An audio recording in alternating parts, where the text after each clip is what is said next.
What up, cooks? It's the hater once again up in this piece. And I wanted to make a video about the concept of rankings. Now, I'm not talking about the AW rankings specifically, but I'm talking about the concept, right? The logic behind it. Every sport, like league sports, as well as other sports, have some form of ranking, right? So in the UFC, for example, we have the rankings. We have the champion, then we have the number one contender, and then we've got number 2, 3, 4, 5, 6, 7, all the way to 15, and then after that, you're unranked, right? We don't need more than 15. In sports, you have standings, right? So if you look at like the Bundesliga right now, Bayern Leverkusen did it. They're going to be the champs. Then Bayern Munich is second. And you can look at the table and kind of determine which team is good and which team is bad based on where they fall in the rankings, right? Now, wrestling needs to have this. Now, I'm not saying that the rankings in wrestling need to be equally pronounced, right? The rankings in wrestling do not need to be like on paper, right? You don't need to know who the number 3 contender is. That's silly, right? But there needs to be some sort of hierarchy, right? Now, this point in wrestling usually was undertaken and was pretty much pushed forward by the concept of the card, right? You have the card, and in the card, you have the main event. Then you've got your co-main event, and then you have your third most important match, right? Which typically would be like a Kane match, or for a long time, like a Seth Rollins or a Randy Orton match, right? Like every WrestleMania, you know that like Rey Mysterio is going to get a spot, and in the past there was a singles match. Randy Orton, it might be like Randy Orton versus CM Punk, or Kane versus CM Punk, or these other like, not quite main eventers, but like mid-carder types, right? Like Randy Orton main evented a few WrestleManias, but if we go only off WrestleManias, Randy Orton is more of a mid-carder, right? Let's be real. Like most WrestleManias, Randy Orton was having like a throwaway match against like JBL or some bullshit, right? So as you can see, motherfucks, my standards for main eventer are very, very strict, right? Like one time I said The Undertaker was a mid-carder and people lost their minds, and it's like, let's be real. Like if you look at like, John Cena's career, right? Like after he won the title, when we're going to start counting his career, basically, like 95% of the matches he was part of were in the main event of pay-per-views, right? Almost every pay-per-view match he's had was in the main event, right? Or in some other almost main event type thing if there's something special or better happening, right? But if you look at like Undertaker, right? Obviously Undertaker is a legend. And this is my thing. There's no shame in being a mid-carder, or back then there wasn't, right? Undertaker is, in the context of WrestleMania, like he's main evented several WrestleMania, so of course he's higher up on the list than Kane or something like that, right? But he's not quite at the level of Stone Cold, John Cena, The Rock, and people who are consistently in the main event. Even Triple H, right? Triple H was in like the main event of like a million WrestleManias, right? Or even Roman Reigns. Undertaker was in the Undertaker spot, right? He had a very important WrestleMania spot for a long time, and in other pay-per-views, you could see him wrestling like Raven. It wouldn't be weird in like 2001 for a match to be like, oh, this pay-per-view, it's Undertaker versus Raven. It's Undertaker versus Benoit. You know what I mean? Like this wouldn't be strange. Undertaker versus Kurt Angle, right? Before Angle was a real main eventer. So, and same thing with Angle, really, right? It's like he was in that limbo, like that upper mid-card is what we called it, right? The upper mid-card wasn't the Intercontinental Champion.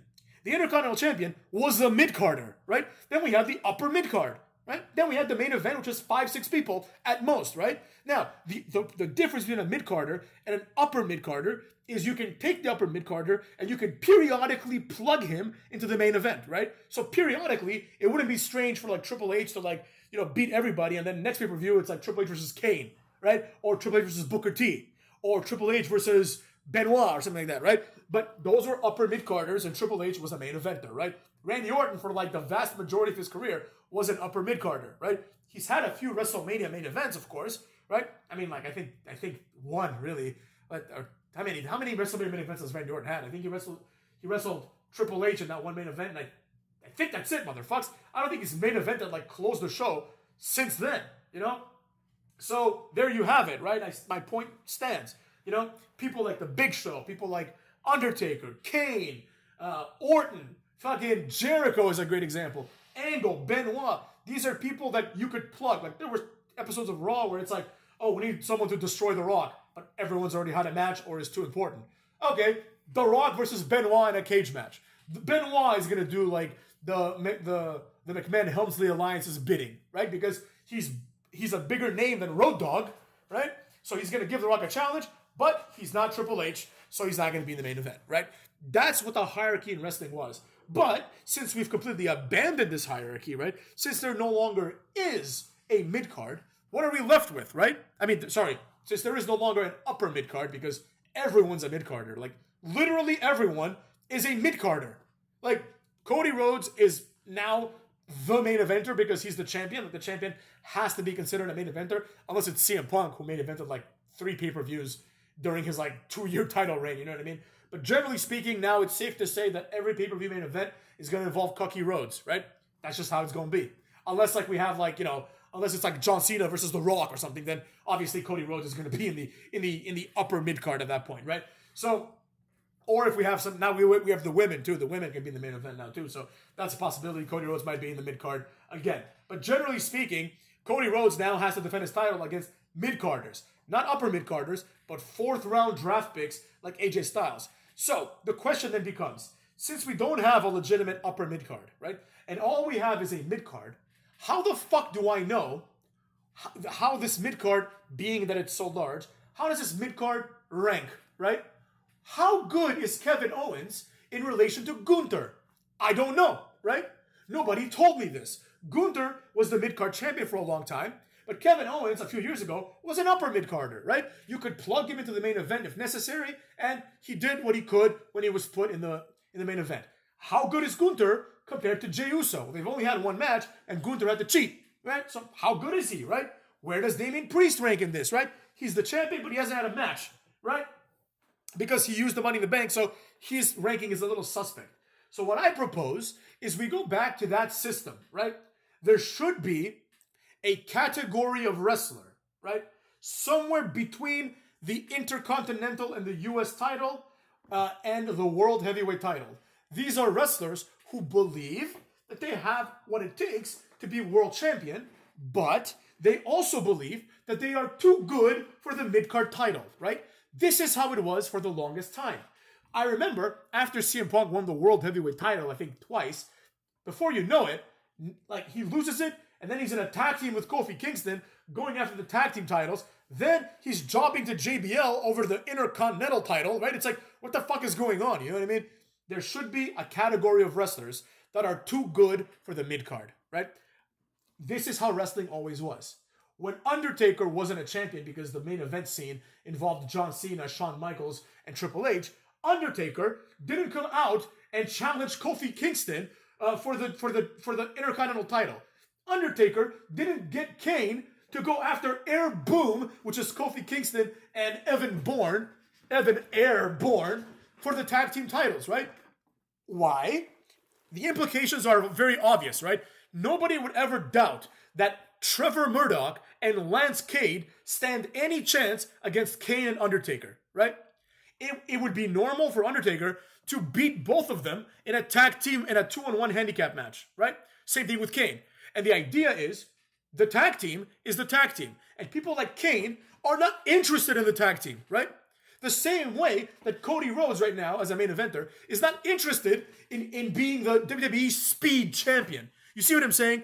He is above it, right? The Undertaker, Randy Orton, all these guys were above the mid-card. Now, Randy Orton is firmly set and firmly happy being the mid-card champion, right? But there was a point when he was the world champion and he was in a feud with Jeff Hardy, right? Jeff Hardy was the Intercontinental champion and he was also the number 1 contender. So Orton was like, well, I'm putting my title on the line against you in the pay-per-view, so why don't you put your title on the line against me on Raw? And I'm like, wow, Randy Orton's about to elevate the Intercontinental title by even wanting it, right? But I was wrong because the match starts and as soon as the bell rings, Hardy rushes Orton. Orton just low blows him blatantly, right?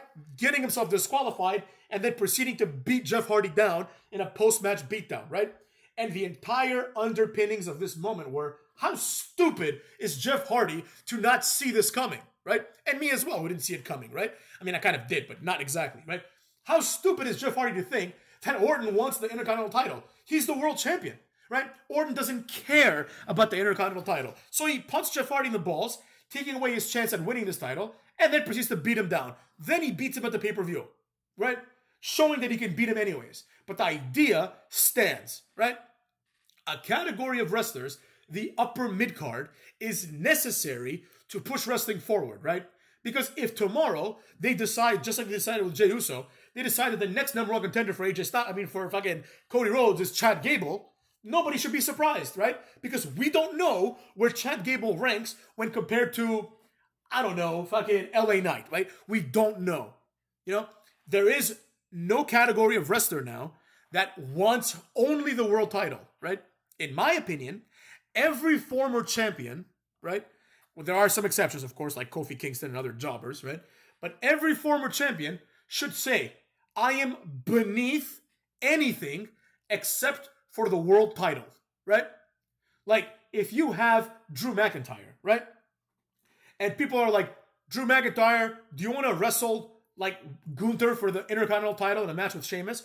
Both Sheamus and Drew McIntyre should look at the writer and say, have you lost your mind? Sheamus and I are both world champions, right? Gunther is a mid-carder, right? Unless you plan on taking Gunther and pushing him into the main event tomorrow, right? We're not doing this.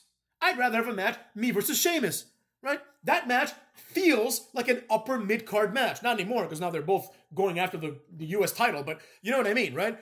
I want to wrestle him one-on-one. We can have a 10-minute match, and at least one of us can get closer to being the number one contender, right? This pushes the narrative.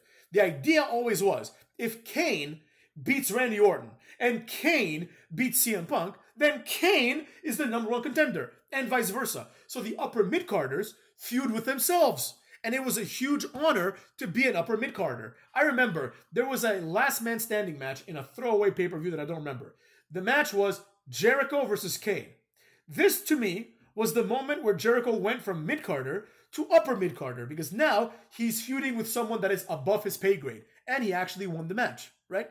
Jericho no longer was feuding with Perry Saturn, right? He was no longer feuding with Chyna or Road Dogg. He was now, or Shamrock, he was now feuding with Kane, a former champion. And this elevated Jericho. So with that being said, the same thing needs to happen now. If Chad Gable were to somehow beat, I don't know, Sheamus, right? Chad Gable should say, I just beat a former world champion, right? I should be the number one contender. But will Chad Gable do that? No.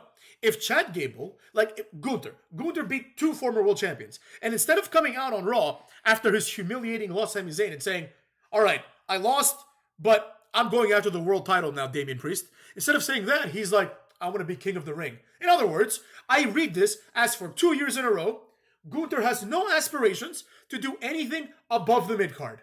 So why in the blue hell am I ever going to take Gunther seriously? Exactly, Cuts. Exactly.